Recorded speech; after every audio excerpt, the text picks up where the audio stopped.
We just arrived in the Hunza Valley, getting settled into our guest house now.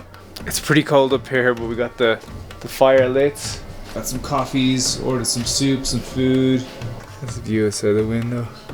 So now we're going to rent a 4x4 and drive up into the mountains and hopefully get some really cool footage.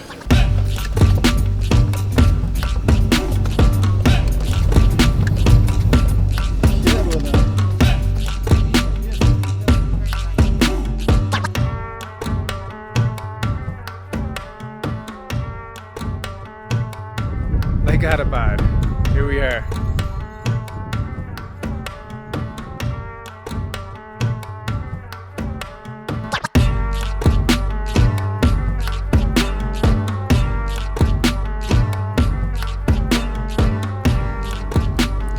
Right, so now we're heading up to a place called the Eagle's Nest. It's overlooking the mountains here. They say this is the best place to go during summer, but in winter, hey, it's not too shabby either.